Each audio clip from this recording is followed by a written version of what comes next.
So welcome back to Be More Super. I'm your host, Brian, and what a guest we've got for you this evening, straight from SkyMed Season 3, coming to your screens on Paramount Plus from the 15th of May, which is 5 days after my birthday.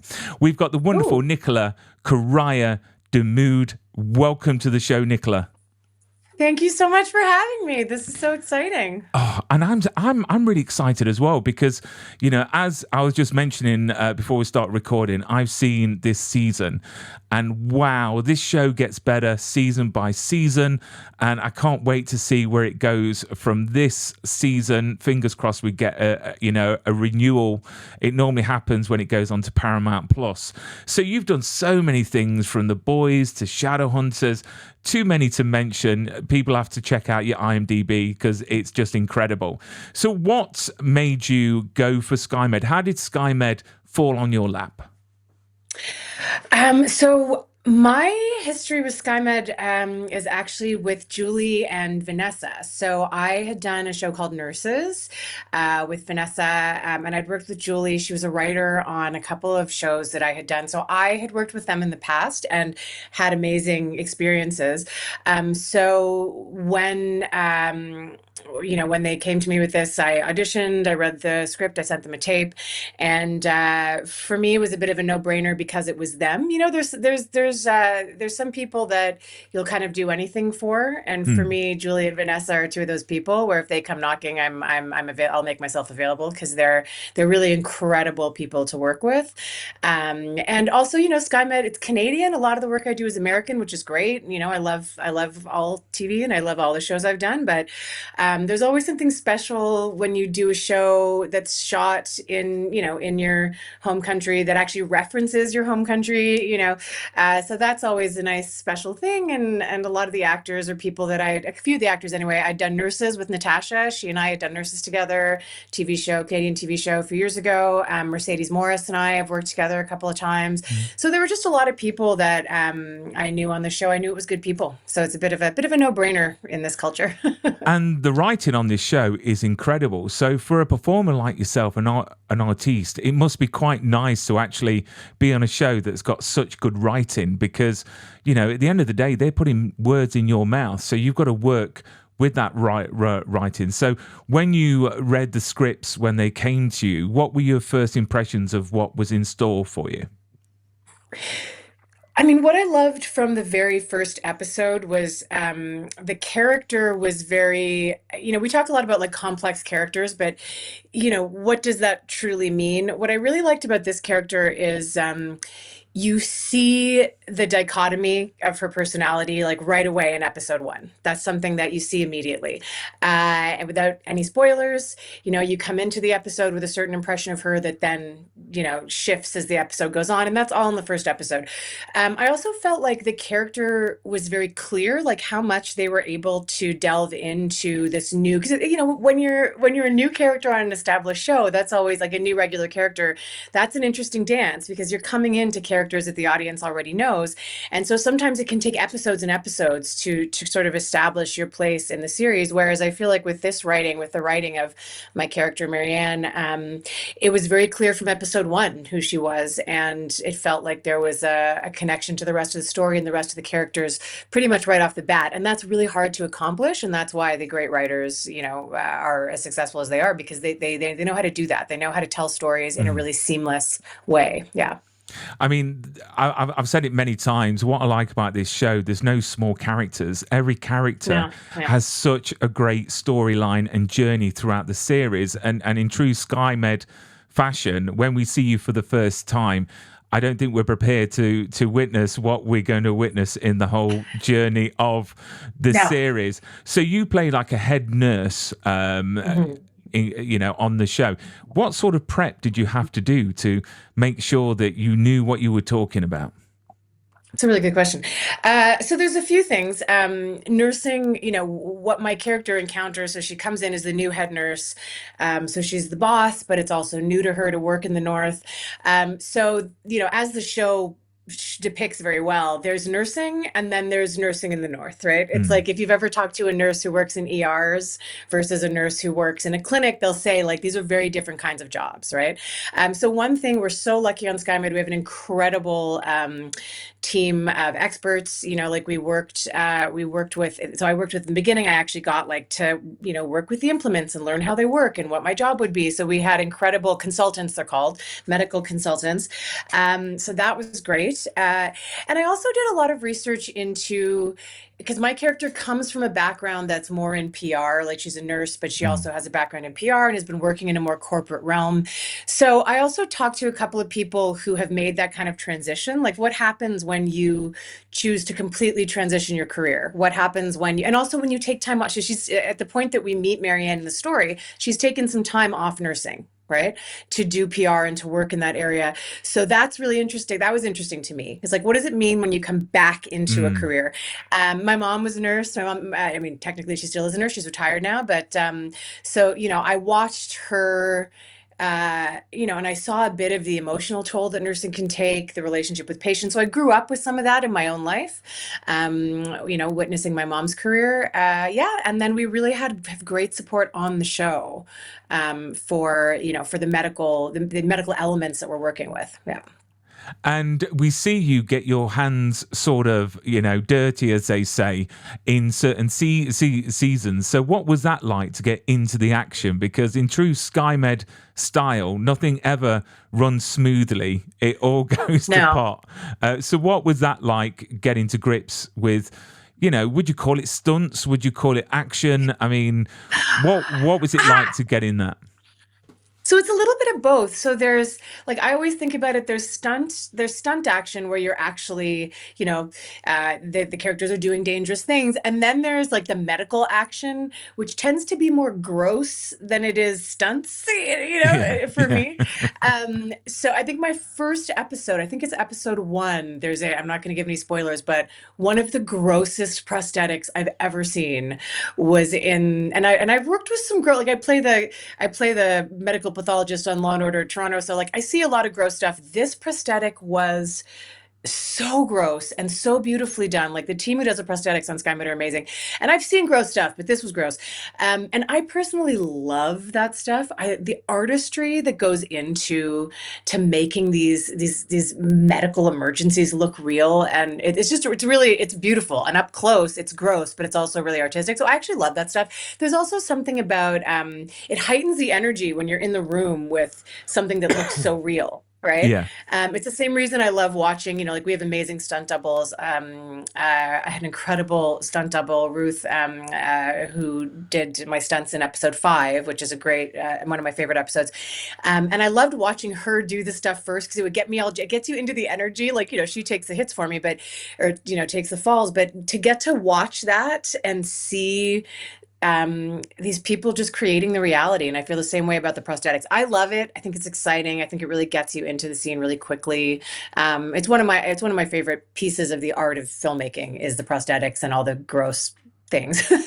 I mean, the great thing about this show, again, is how real it is as well. It's raw in places, and it gives us an insight in what SkyMed is about, because people watching it Mhm. may not realize that this organization sort of exists in real life. Oh These people yeah. have got to travel, via, a small plane to go out to actually give medical aid to people in the wilderness, which is crazy to Yeah. think for anyone that lives in towns and in the UK, for instance.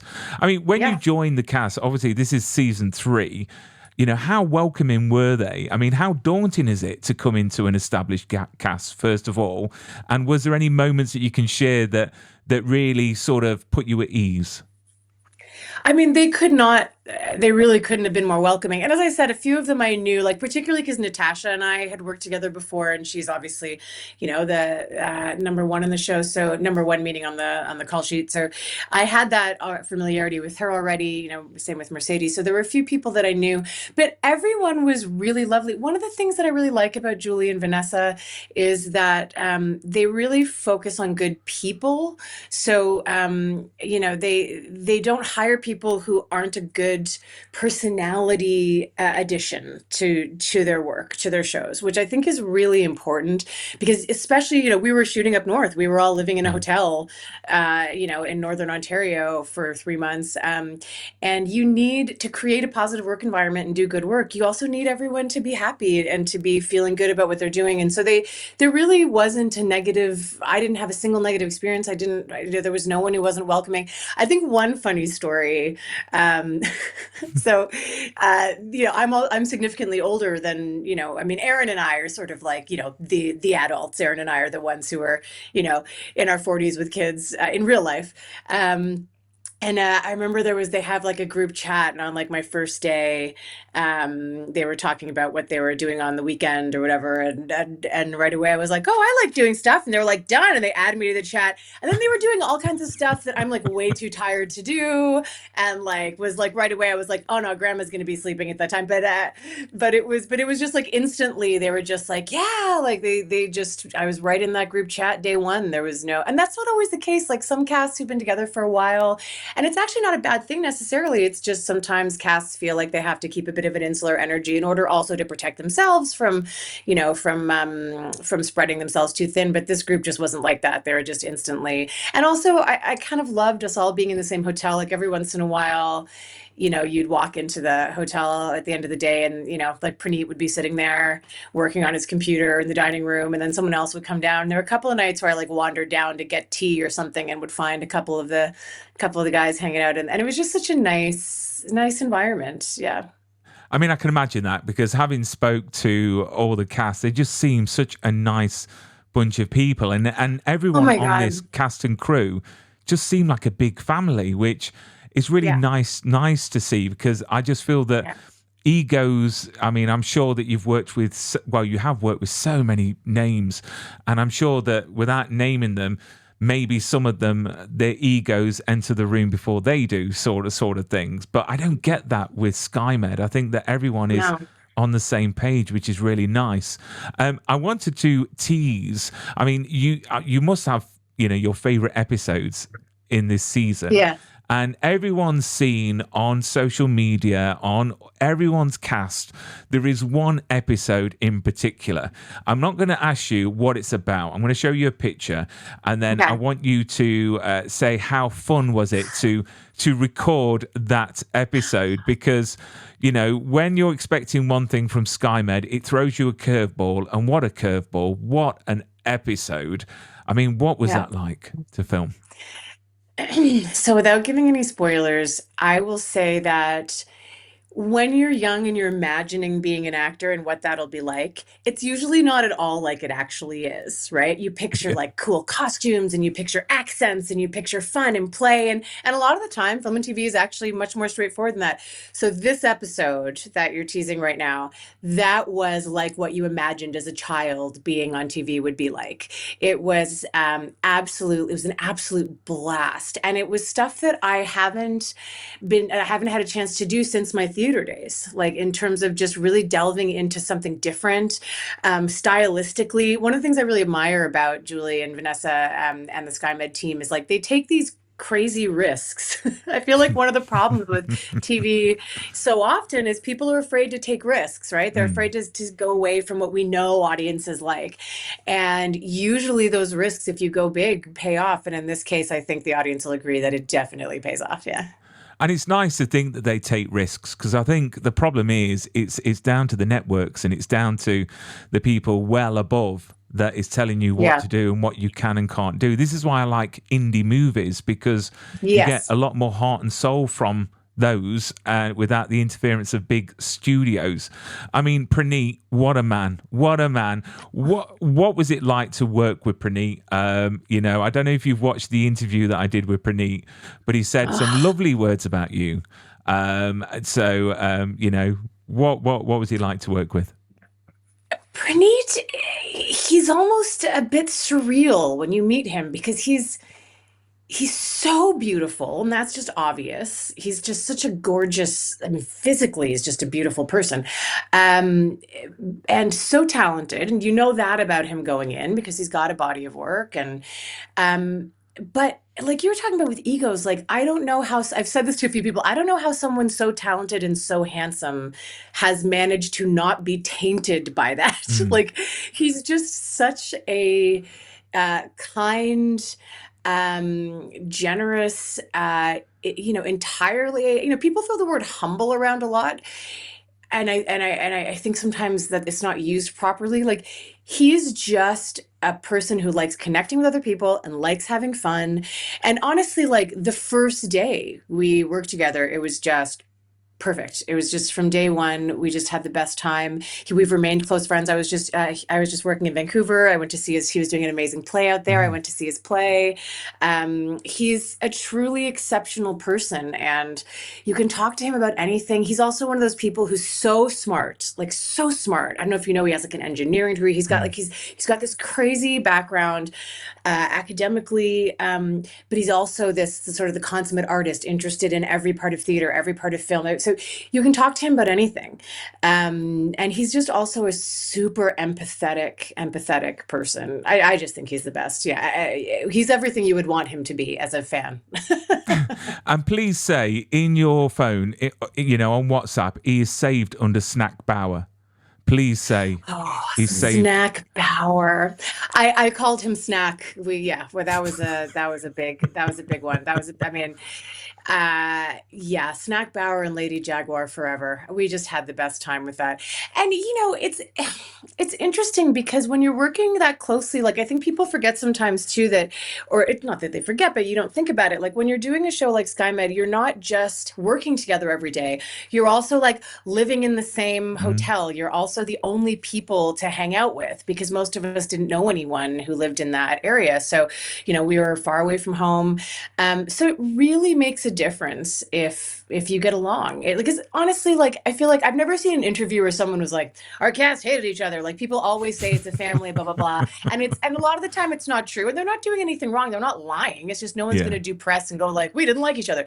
But it becomes extra important, and I think it means even more when you actually are also all living in the same space without a lot of other people. So Praneet and I, we had a lot. It was great that we had so much to talk about, similar interests. We really did have a genuinely, and he's so funny, that guy. Oh my God, he's so funny.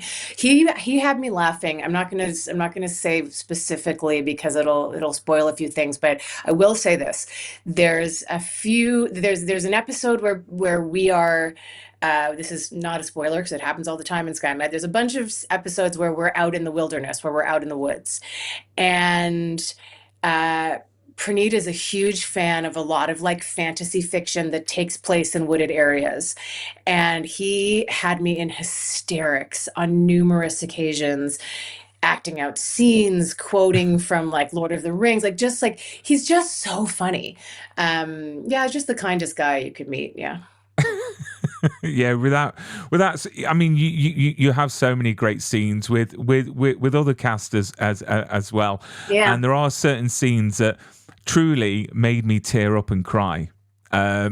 which I get so immersed in these shows. It's incredible. I mean, with your character's journey, what's been the most rewarding part for you as a performer in embodying this wonderful character? One of the most significant things for me about playing Marianne, is that she's at a phase of life that we don't talk about on screen Mm, very much. So, she's a woman, in her early 40s, my age. There's a real erasure of women over 30 in our culture. mm, We really do tend to have this really youth focused culture. It's getting better, certainly in the last 5 years or so. But generally, we shy away from telling stories that aren't about young people at the beginning of their lives, or you know what I mean, or women in my age group are playing characters that they might be. We play a lot of women in my age group are written to be the boss in there, but you don't see their you don't see their life, you don't see mm, their home life, you don't see their dating life, you don't see the nuances of their lives. We're usually supporting characters. You turn 35 and suddenly, you're in the supporting category. And one of the things that I also think is about why it's so wonderful that more women are starting to write shows, run shows, produce shows, is the stories are getting more true to the world around us. And the Mm. stories are becoming much more representative of real life, right? So, for example, like, I've been playing the mother of 30-year-olds since I was 35. Because for Wow. a long time, like as the actress, I'd be 35 and then my kids on the show would be 30. Because for a long time, we showed middle-aged women, whenever there was a middle-aged character, they were played by a 30-year-old, right? Mm. And it was this really sort of toxic thing that we did in the culture of trying to sort of diminish or erase that experience of women past a certain age, past 40. So one of the things that I love about Marianne is that she's yeah, she's the boss, and yeah, she's an older woman than Praneet or than the rest of them, but she's also a sexual being, she's also a Mm. romantic being, she's also someone in a transition in a life that has a long way to go, she's someone in a career transition, she's someone with a and I mean, that's a no-brainer to anyone living in the world, but we don't tend to show it on screen as much. So I loved and I really connected, even though she and I are like utterly different people, I really connected to that idea of, it's not just when you're young that your life is in flux. It's not just when Mm. you're in your 20s that you're making big changes in your life. In fact, you probably do even more of that as you approach middle age for a lot of people. So I just love that they created this character who is, a woman in middle age who is so multifaceted, who is living life in all the different dimensions that it has. And it's a very honest story, I think, of someone coming. I think Marianne's story is very much about someone realizing that their life hasn't turned out the way they thought it would and needing to pivot after having thought that things were in place. And I think most people can relate to that after a certain point. So I just love that. And I love Julie and Vanessa for having the bravery to say, we're not going to hire a 30-year-old to play this 43-year-old woman. We're going to hire a 43-year-old woman to play a 43-year-old woman.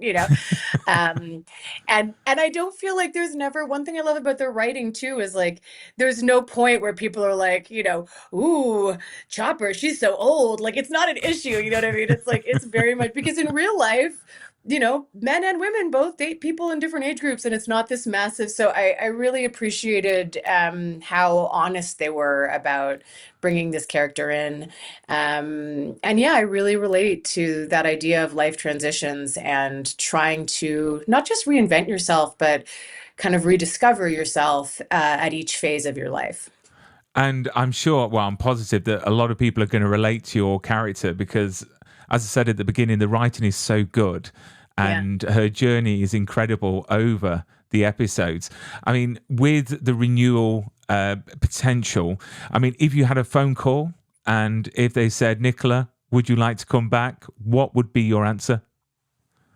Absolutely. Absolutely. Absolutely.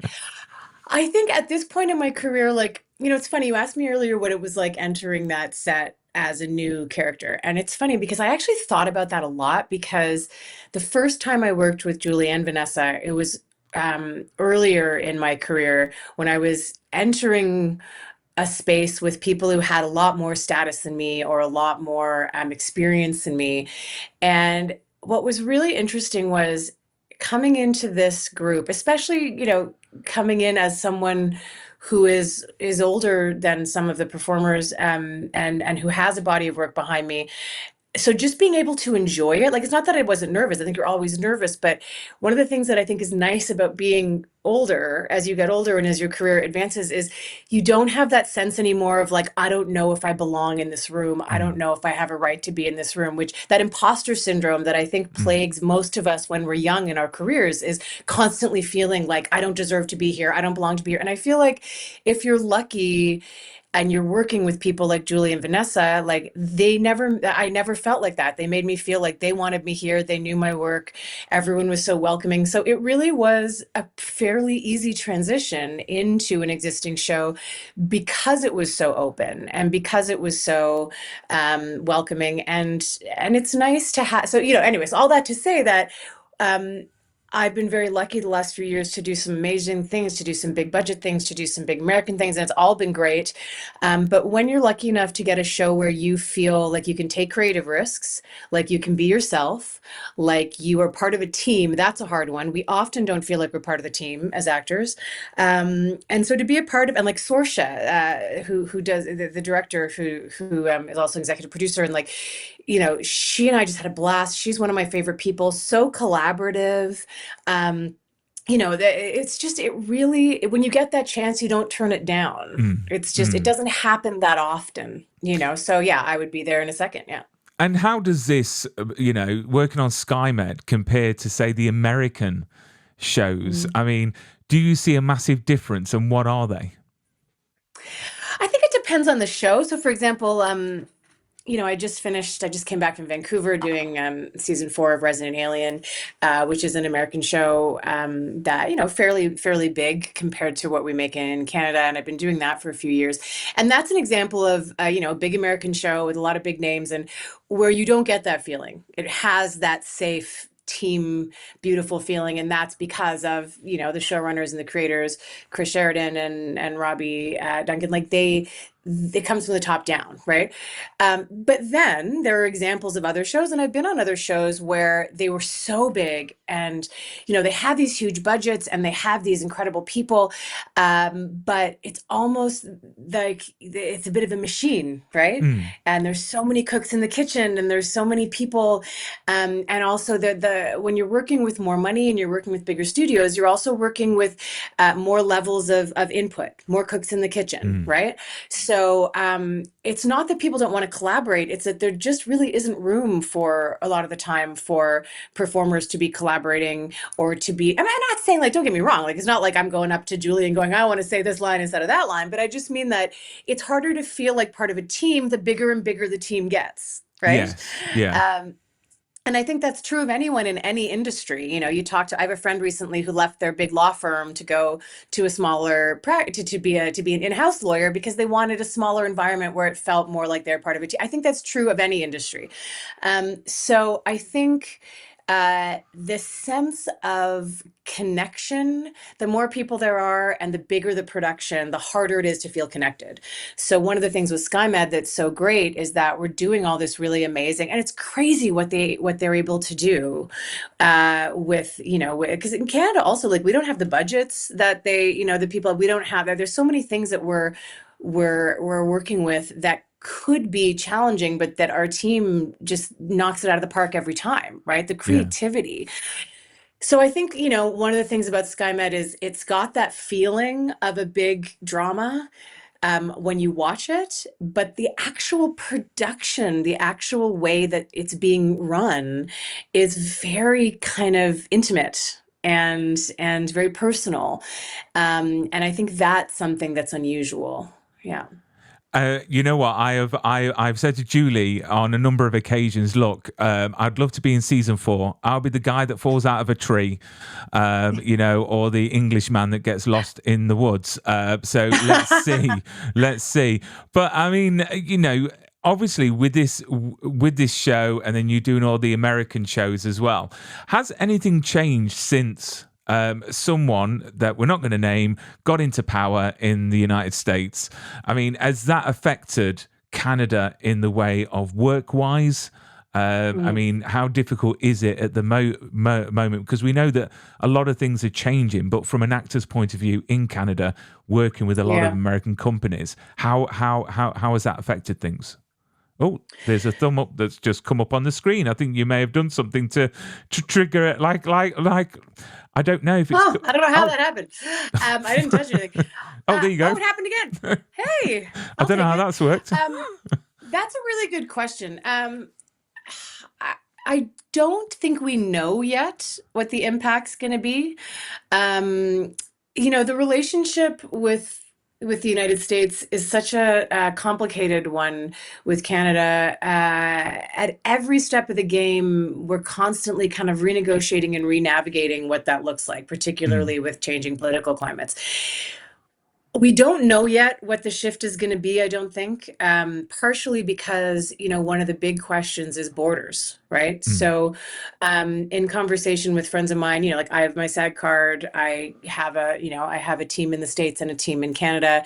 But until you actually have to cross the border with a visa, it's hard to know what's going to happen. So I have friends who've done it no problem.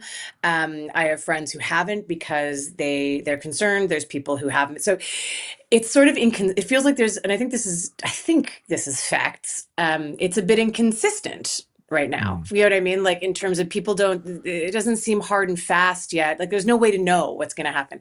So the border crossing for individual actors, I think, is stressful. Like right now, I'm not shooting anything in the US. Everything American that I've been shooting has been shooting in Canada, so I haven't had to worry about it. Would I be more concerned getting a visa now and trying to cross the border for work? Sure. Like I think that's true for anyone coming from any country. In terms of how it's going to impact us economically, that I think we just don't know yet. Like, mm. how are the tariffs going to impact Americans coming to shoot in Canada? How are the tax credits now going to? Are they going to continue with some of the tax incentive initiatives that have been going on in the States that haven't been completed yet? Like, so I really think we're sitting in an odd place where we really don't know yet what the outcome is going to be. And it could go either way. It could be that people come here, that American productions want to come here more because of, some of the same reasons, tax credits and how affordable actors and crew are here. It could also be that people are afraid to cross the border with their crew. So it's really hard to say. I think it'll be another 6 months before we really have a sense.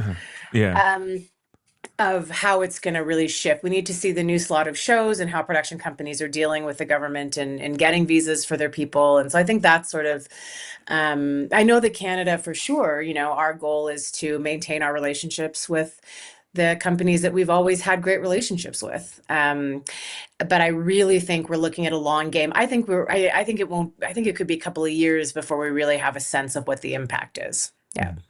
And then looking back at your career, I mean, at what point did you, get in your career that you actually found yourself thinking, do you know what, this is I've made the right choice? Have you had that moment where you thought, you know what, this is for me? And when was that? I feel like I feel like those are like slightly different questions, right? So the moment where you realize that you made the right choice versus the this is for me, right? So it's Mm, always been for me, right? Like I've never doubted that. I've always been, since I was a child, there's never been a question that acting was the thing that made me the happiest and the thing that I wanted to do and the thing that was going to make me the happiest to do. So that's been true my whole life. The question is whether or not it's going to work out, whether or not you're going to be able to mm, make a living at it. My career is a little bit different than a lot of people in my generation because I'm in a demographic, like I'm mixed race. My mom's Guyanese, my dad's Canadian, and so racially speaking, there was a lot of discrimination mm, early in my career where there were only certain parts that I was in the running for. I wasn't ever in the running for roles that of any size or any prominence. Also, body type wise, there's race. Race plays a role in that as well. But so I think the industry was much more, when I was in my 20s, the industry was like even worse than it is now in terms of people on TV look like this, right? yeah. And for the most part, the women were between 5'3" and 5'7". They were blonde, they were very thin, there was a very particular look. And they deviated from that very rarely, a hair color here and there, but generally speaking, it wasn't dissimilar for men, but it was much more rigid for women. And culturally, there was very little diversity. In my case, so I did theater all through my 20s. I loved theater. I had a great career in theater all through my 20s. And then had almost given up on film and TV because it was just like every door was not open. Mm, And then it just happened that the culture changed, right? Particularly in the United States, they started being, people started saying, the network started saying, we need more Latinos, we need more mixed people, we need more, body diversity, we need more. And as a result, Canada kind of had to go, oh crap, we need to go find those actors because now there's all this mm, demand for them, right? So the door didn't really open for me in film and television until I was in my early 30s. Like I got my first big break in American television when I was 33, breastfeeding a newborn baby. And so I think basically every moment since then has had that feeling of, okay, I did the right thing. I did the right thing to hold on. I did the right thing to wait this out. I did the right thing to keep trying. Because I'm very lucky that I'm one of the people that the door did open for at the end of the day, right? Mm. It doesn't always happen. So, it's a risk that you take, but I feel so pretty much like I have, and I think it's one of the great things about finding success a little bit older is I do think you appreciate it a little bit more, Yeah. um, because I was told for the first 15 years of my career that it was never going to happen. So then when it did happen, it's just like everything's gravy, everything's amazing, everything's the icing on the cake, right? So I think pretty much every job I do feels like good thing that we stuck it out, good thing that I kept going. And I feel lucky to have that perspective. But yeah, for me, it's always been I always knew it was what I should do if I could. The question was just, could I? And I just feel very grateful that I've been able to. And when you decided you know what you wanted to get into this industry, did you have a plan in place? Did you have like a mood board of who you wanted to work with and the types of roles that you wanted to go for? I mean, again, I didn't a lot of us didn't until very recently. You almost couldn't do that because there were so many barriers, Mm. right? So people used to just like when I was in my 20s, people would just sit you down and go like you'd go into a meeting with a manager or an agent and they'd go, "Well, you're too flat to play this. You're too ethnic to play this. This is never going to happen. So these are the three things that we're going to market you for." And it was and not that that doesn't happen now, but now it's all kind of, people don't Mm. just sit you down and have meetings where they tell you all, you know what Yeah. I mean? So for a lot of us, just having access to any audition, any job was such a huge thing. I think for me, in theater, I think I had more of that because I had, theater was slightly at that time more inclusive, not that much more, but a little bit more. So, but again, at the time that I was coming up in theater, women who looked like me didn't play leads the leads were pretty much always white until the last, decade, I'd say. There was still the very clear aesthetic, but at least there were so many more parts, Yeah. that I had access to. So I would say my vision board was more about I didn't have a vision board, but my internal vision board was more about a picture of the future overall. What I really wanted was to make my living acting. Mm. That was what I wanted. And I've never been someone who was like, 'cause my career is an example of taking every opportunity as it came without and just trying it, right? So I remember when I first came out of theater school, one of the first auditions I did, I'll never forget it. The director I was auditioning for, who was a big deal, he said, "So what do you want to do next?" And I said, "Well, I'm just out of school, so I haven't really done anything. So really, I'm open to whatever comes up." And he was like, "No, no, you have to choose one thing. You have to choose what you want. You have to go for it." And in my case, that was the worst advice anyone could ever give me because my career was the exact opposite. I got an audition for a theater company that I really wanted to be a part of, but really didn't have any experience in that genre. I auditioned for that. I got that. That brought me to another province in Canada. That then led to the next thing. So for me, just taking the opportunities as they came, over time, I started to go, "Oh, I think I'd like to try this. I think I'd like to try that."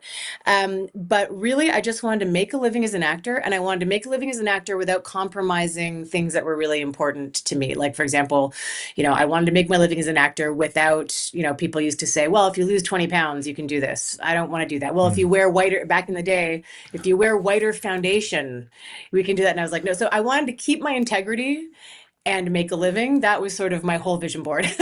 I mean, it's shocking when you talk about when you're in your 20s. So I went to university for performing arts, and I went into performing arts because I had a stammer. I got bullied a lot, and acting for me was like an escapism. And my Yeah. stammer on stage reading a script, it went. But then I did a few films, and I was on the West End, and I was doing quite well for myself. But I struggled. I struggled with the mental health side of things because Oh, when yeah. people are telling you, "Well, you're a bit too tubby," if you were thinner or you got the wrong eye color. And it's like, oh, come on. So literally, I couldn't take rejection that well. I went into the industry realizing that there's auditions. But when I started to go to auditions, and I was at Pineapple Studios in London, and I can remember I was lined up and the casting director would come in and just tell you to go home before even doing anything because you didn't look a certain way. So how did you deal with what you went through to potentially help people out there that maybe want to get into this industry? I'm sure it's changed slightly, but it does still happen. Yeah. I'm sure it does. But Yeah. how did you overcome that, and how did you deal with it? I mean, I think one thing that I've been very public about, and I talk about it on my social media a lot, is it has left me with scars, right? Like I have an eating disorder that I've had since this stuff started in my teens, that I still grapple with to this day. I'm, 35 years into an eating disorder that comes partially from this pressure and this culture Mm, that's something that I still struggle with. The sort of constantly being forced to identify racially and being mm, questioned about my race and questioned about the validity of how I identify as a mixed race person and like all that kind of stuff. That's something that I still sometimes have to sit down and ask myself, where do I really sit outside of the public eye? So there's those things that are ongoing struggles. I think, there's certain things that you can only take so much abuse and not have it affect you long term. yeah. And that's sort of what a lot of us went through when we were young.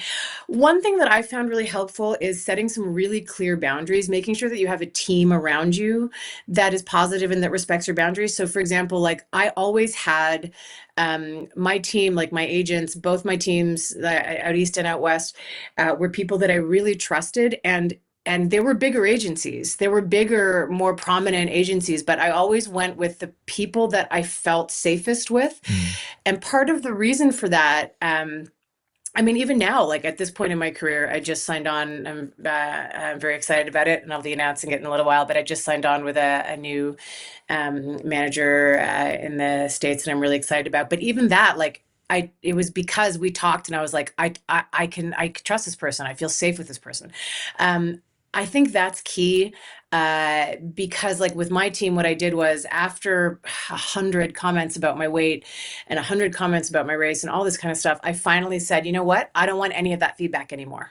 So if mm, I audition for something and they call back and they say, we like her, but she's too fat, or we like her, but will she wear whiter foundation so she can try to pass for white? Or if particularly with those kinds of comments, just don't tell me. Just say mm, they passed. Right. So I actually don't know. For all I know, my agents may have inboxes full of comments about my weight and my race, but I wouldn't know because I've mm, insulated myself from that. And also because the other thing that I did was I said no a couple of times, and this was a hard thing to do, but I turned down twice. I turned down jobs that were a big deal because I knew that it would hurt me. Like one was a job where, they wanted me to lose weight for the job. And I thought, if I do this, first of all, I'm going to have a miserable time doing that job. mm, And it's also going to set the precedent in my head that I'm willing to do this unhealthy thing for my work in a yeah. way that is uncomfortable, not because of who the character, it had nothing to do with the character. Like it's one thing when you hear people talk about, oh, I was playing someone in a war who hadn't eaten that's a different kind of decision than someone fundamentally questioning who you are as a healthy human being, right? So for me, saying no reminded me that I'm allowed to put myself first, and Mm, I'm already defining myself by these sort of unhealthy cultural norms. That's inevitable. It's just the world we live in. But I still have a voice, and I can still say no if something is going to hurt me. Right. So I think the number one thing is have a team that you trust, who you can set boundaries with, and who will protect your boundaries, and who will stand up for your boundaries, and who will get in the middle and keep you from having to deal with the things that aren't about your actual work. and That where would does be my the biggest piece of advice. and where does the responsibility land? Is it the writers that are deciding what size, what ethnic background, or is it the casting directors deciding on that? I mean, who is the people responsible for that? Well, so it could be any of those people. Usually not Mm, the writers. The writers, I mean, occasionally you'll read a script where the writer has put in like lots of lines about the person's appearance, and then that's obviously something important to that writer. It usually happens at one of two junctures, in my experience anyway. So casting is an area that's very, so like there was I remember there was casting directors in Toronto, really big casting directors. I just couldn't get in the door because they felt I was too fat for TV, period. Here's the irony. Here's the irony though. hmm Those same casting directors who for years I couldn't even get in the room to audition because they were like, she's just too fat for TV. When she loses weight, send her back. Fast forward a few years, and I'll never forget this because it reminded me that it was never about me. Fast forward a few years, the like Latinos and women, Latinos and mixed race people are starting to become more and more popular on American television. Things shooting in Canada, American producers are now going to casting, going, I need you to find me these people. So I got an audition for those casting directors because they needed a mixed race person. And I walked in and I did my scene, and I swear to God, she said, where have you been all our lives? You're amazing. Like, where have you been? Why have you never auditioned for us before? wow. And it was the beginning of things happening for me. So I just zipped my lip and didn't say, you have rejected me for 10 years because you said and I was 10 pounds heavier than I was when I'd been auditioning for them in the past. It had nothing to do with me. It was about their standard of beauty, and the producers weren't even getting to see my work. The directors weren't even seeing my work because casting sort of the gatekeepers in that sense, right? But then there's the other example where I had other casting directors who were really pushing for me, but it would be a producer who would go, yeah, but American audiences want to see someone in tight pants, or American audiences want to see a white woman, or so then you get producers or directors who have a certain aesthetic. So it can really come from, and then you've got the culture. Like one thing I always thought was so sad was I remember years ago, do you remember Dove did that Real Women campaign where Yes. they had I think it was an American campaign, and they had all these women of like all these different diverse body types, from thin to, medically obese, but all wearing the same like underwear and posing joyfully. And I remember reading, and it didn't surprise me at all, that they got tons of complaints about that ad being like, ew, who wants to see that? And a lot of the people complaining were women, right? Wow. And it's horrible, but it didn't surprise me because I mean, think about social media, think about what we're seeing on the internet and the images that we're putting forward to young people, particularly young women, although it's getting worse for young men now too. As a culture, we get very we develop these kinds of really toxic ideas about what's beautiful, and toxic ideas about what's normal, and it's coming from producers sometimes, directors sometimes, casting sometimes, and then it's also coming from, like, I don't know if the zeitgeist is the right word, but it's coming from a kind of cultural fixation that we have with what do we all agree is the best. You know what I Yeah. mean? So it's much more complicated than any one department. But those are a few examples of where it can come from. Yeah. I mean, I would say it's quite unhealthy for audiences. You know, when you see these people on screen and they're a certain size, I think that's giving impressions to the younger audience. I mean, as I mentioned before we start recording, I've got two small girls, and I know the one thing that I need to work with them with is self-esteem, because they will see all these images of women looking a certain way, and unfortunately on social media, they're all getting sort of procedures and a lot of very skinny, and I don't want my Mhm. girls to be growing up thinking that's the norm. So I think that productions have got a level of responsibility to make a healthier, I suppose, show with real people, and not sort of these Hollywood typical skinny people. And I don't know, I I think in a get perfect worried. world, that's true. Yeah. I think you're absolutely right. Like I wish more people felt that responsibility, Yeah. right? I think the problem is whenever money gets involved, whenever corporations and big business and you're dealing with millions and millions of dollars, people start wanting to rely on what they know will work instead of trying to Mm. change things, right? That's one of the things I love about SkyMed, actually. Like, again, without giving any spoilers, there's a couple of scenes in SkyMed that where I'm quite let's call it provocatively dressed, or Mm. quite where I'm wearing fewer clothes than I might normally wear on television. And I that was a really interesting experience for me because the culture has shifted. So when I was in my 20s and like, had a much, I don't know, let's call it more youthful body than I do now, no one ever wanted me to take my clothes off because it was like, ugh, no one wants to see a size 10 woman with her clothes off. Like, leave that on and Mm. play the maid and go stand in the corner. What's fascinating is I'm being asked to play sexy characters and being asked to, be seen in bras and stuff in my 40s much more than I ever was when I was younger, because we are opening up our ideas about what beauty can be, and what's attractive. And I love, like I said, I had a moment like every time I get asked to do something, and I'm very clear about my boundaries. I don't do anything I'm not comfortable with. And Julie and Vanessa are like, they would never ask me to do anything I wasn't comfortable with. But I always have to have this talk with myself where you have this moment, I think, as a public figure where you go, what are people going to say? Are people going to be cruel? Because the internet's so cruel Mm. and people can be so cruel. And then and you suddenly you want to change yourself. Like I get the pressure to want to go change yourself, to be someone that the majority of people will.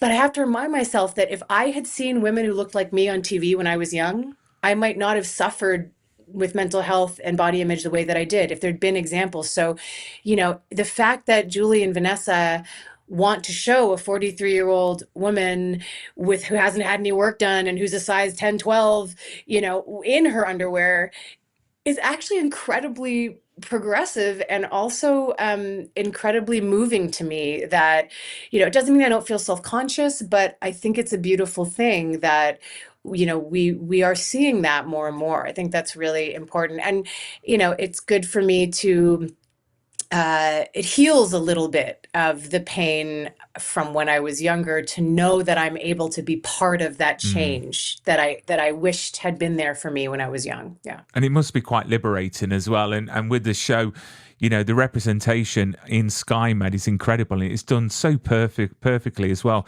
I've seen so many shows that have like gay couples on there because they're just putting them on there because they're gay. And there's no Yeah. real story around it.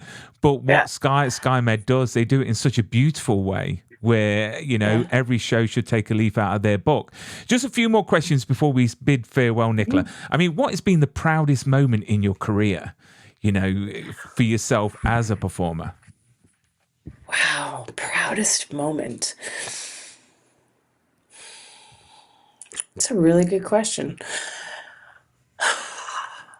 I think I get fan mail sometimes, going back to what I was just saying, from women saying from young women, particularly Latin American women, European women, talking about how much it means to them to see someone who looks like them Mm.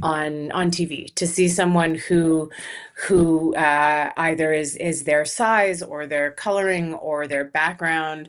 And it's interesting because, again, things are changing quite rapidly. So, but when I started out in TV full time about 10 years ago, it was really, there were not a lot of us. There were not a lot of women who didn't fit the mold at that point.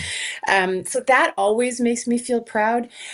I also think one proud moment that I had, and I almost don't want to say it because it sounds shallow, and I need to be clear about why it makes me proud. Um, I recently got an American job where on a Canadian contract, but an American job where I was paid an amount of money that I had been told was absurd about a few years ago when we'd be negotiating, and it was like, and as Canadians make about a tenth to a 20th of what Americans make on average for the same size roles. Wow. But particularly women and people of color, we tend to make like then less and less and less. And it's not that the money matters because it's money or because I want money, but there's no true equality until we reach some kind of pay equity as well, Mm, right? So it's one thing, we look out and we see all these, we see all these faces on TV and movies, and we're like, oh, we're getting more diverse.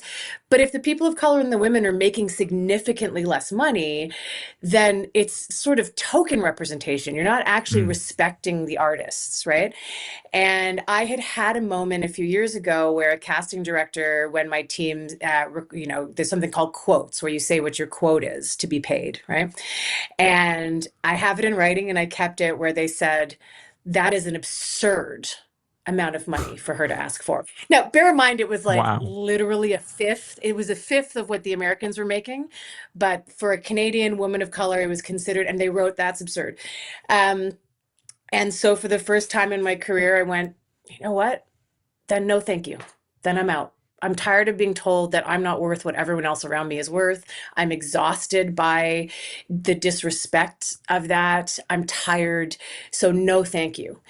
And the production company came back 12 hours later saying, fine, great, take it. Like we'll pay you what you want to be paid, and we'll give you the part. And I said, and it was this moment of realizing that it's not about the money. It's about realizing that this is an industry where people are always going to tell you what you're worth, Mm. right?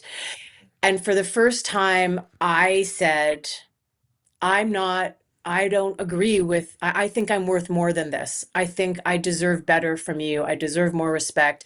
I deserve some equity with, with my male and my white colleagues. And I stood up for myself and it paid off. And that was it made me cry. Like it was just this feeling of having said to the world, I'm done being told what I don't deserve and what I'm not worth. And that was, and then they agreed, you know. Wow. And I don't need their agreement, but there was a pride in having stood up for myself, and then them kind of having to admit, like, well, yeah, you are worth it. You know what I mean? Like, but knowing for the first time, it was like I knew I was.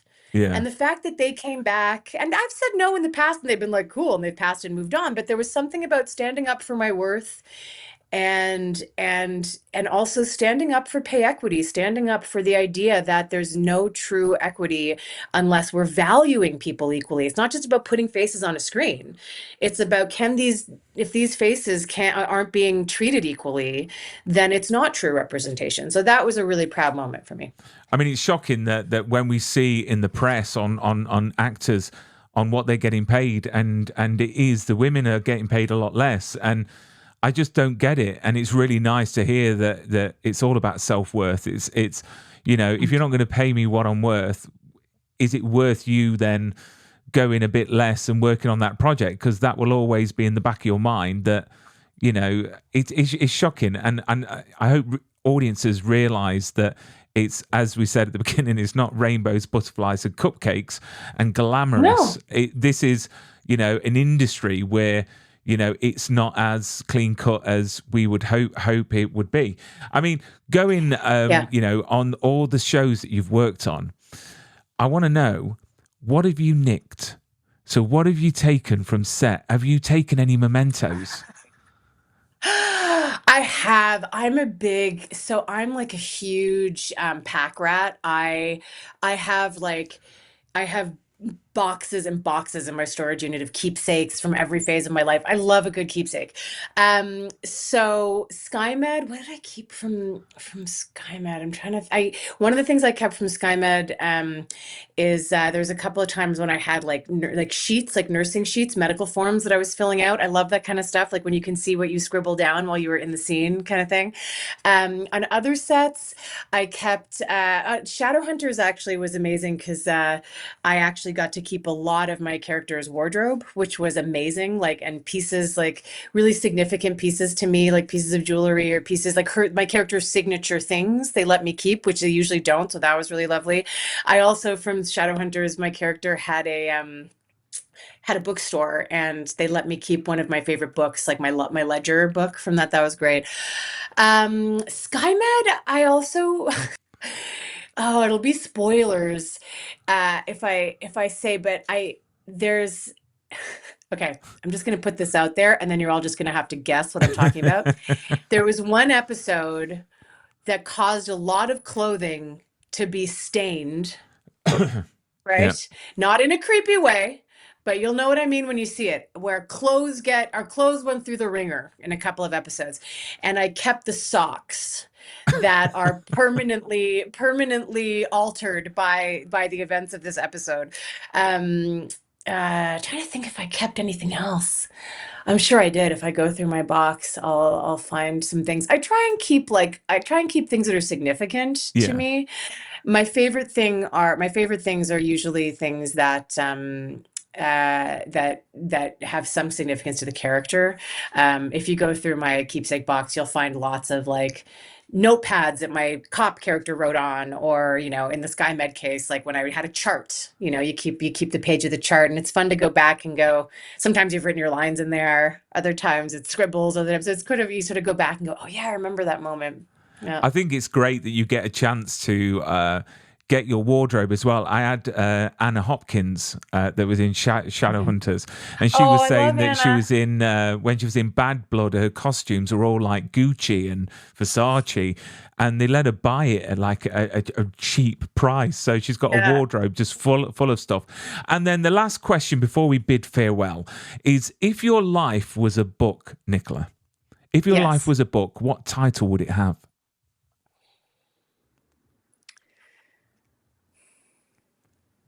Whew.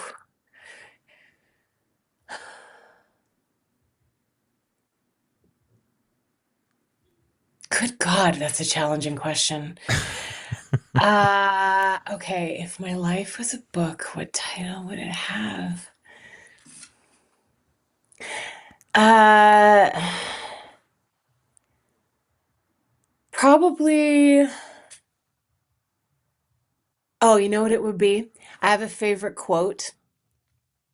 It's a very convoluted book title, but I think it would probably be You can what I call it would name whatever a you book. want. Yeah, okay.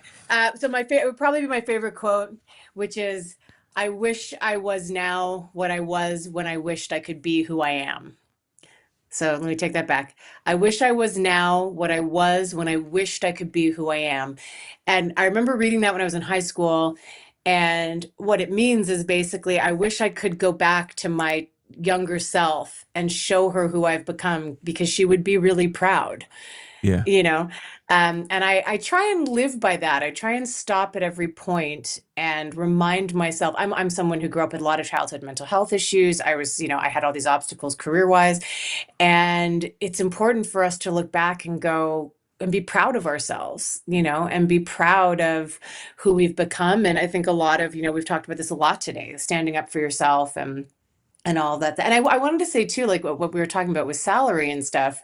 Um, it's the point is not like, for example, after that incident where where I said no, and they ended up, paying me what we felt the job was worth.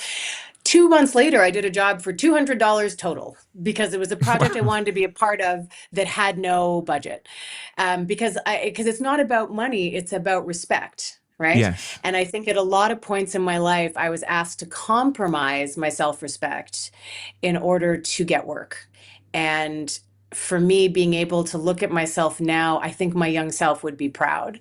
And I think that's the greatest gift you can give yourself, is to stop and remind yourself how far you've come. So the title of my book would be, I wish I was now what I was when I wished I could be who I am. The Nicola Correia-Damude story. There we go. There we go. That is a plan in place for because I'm sure with your career, you've got plenty of tell all stories about all the wonderful people that you work with. But Nicola, you've been a great delight. I loved everything that you've done so far. And I'm sure that you've got so many things on the horizon, like Untamed and so many other great things. So just to remind everyone, 15th of May, Paramount Plus, check it out. Hopefully we'll get a season 4 and we can get Nicola back, which will be a delight, because I want to see what happens next. I've got so many questions about the I character. know. I know, but Nicola, thank you so much. Keep safe and stay Thank you super. so much. It's been a pleasure. Thank you.